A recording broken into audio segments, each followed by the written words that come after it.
ಲೋಕಸಭೆ ಚುನಾವಣೆ ನಂತರ ಸಮ್ಮಿಶ್ರ ಸರ್ಕಾರಕ್ಕೆ ಯಾವುದೇ ತೊಂದರೆ ಇಲ್ಲ. ಬಿಜೆಪಿ ರಾಜ್ಯಾಧ್ಯಕ್ಷ ಯಡಿಯೂರಪ್ಪ ಸರ್ಕಾರ ಉರುಳಿಸಲು ಪ್ರಯತ್ನ ಮಾಡಿದ್ದರು. ಅವರ ಪ್ರಯತ್ನ ಬಯಲಾಯಿತು. ರಾಜ್ಯ ಸರ್ಕಾರಕ್ಕೆ ಯಾವುದೇ ಧಕ್ಕೆ ಇಲ್ಲ ಎಂದು ಮಾಜಿ ಮುಖ್ಯಮಂತ್ರಿ ಸಿದ್ದರಾಮಯ್ಯ ಹೇಳಿದರು. ಸಂವಾದದಲ್ಲಿ ಮಾತನಾಡಿದ ಅವರು, ರಾಜ್ಯದಲ್ಲಿ ಮೈತ್ರಿ ಸರ್ಕಾರ ಬಂದಾಗಿನಿಂದ ಉರುಳಿಸಲು ಪ್ರಯತ್ನ ನಡೆಸಲಾಗುತ್ತಿದೆ. ಕೋಮುವಾದಿಗಳು ನಮ್ಮ ಮೊದಲು ವೈರಿಗಳು, ರಾಜಕೀಯವಾಗಿ ಅವರು ನಮ್ಮ ವಿರೋಧಿಗಳು. ರಾಜ್ಯದಲ್ಲಿ ಮೈತ್ರಿ ಸರ್ಕಾರ ಅಧಿಕಾರಕ್ಕೆ ಬಂದ ಮೇಲೆ ಉಪಚುನಾವಣೆಯಲ್ಲಿ ಯಶಸ್ವಿಯಾಗಿದ್ದೇವೆ. ಈ ಚುನಾವಣೆಯಲ್ಲಿ ಕನಿಷ್ಠ 20 ಸ್ಥಾನ ಗೆಲ್ಲುತ್ತೇವೆ. ಬಿಜೆಪಿಯಲ್ಲಿ ಯಡಿಯೂರಪ್ಪ ಸದ್ದು ಏನೂ ನಡೆಯುತ್ತಿಲ್ಲ.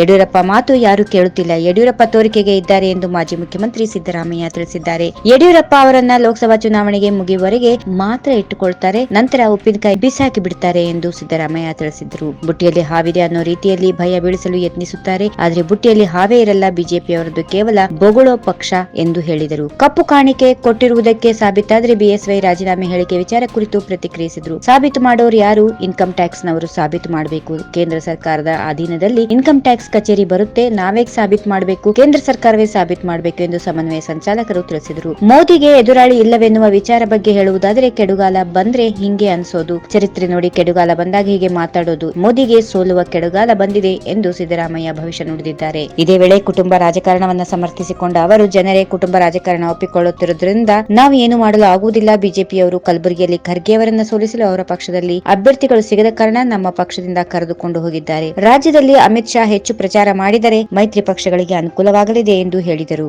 ಈ ವಿಡಿಯೋ ನಿಮಗೆ ಇಷ್ಟವಾದಲ್ಲಿ ಲೈಕ್ ಮಾಡಿ, ಶೇರ್ ಮಾಡಿ, ಸಬ್ಸ್ಕ್ರೈಬ್ ಮಾಡಿ.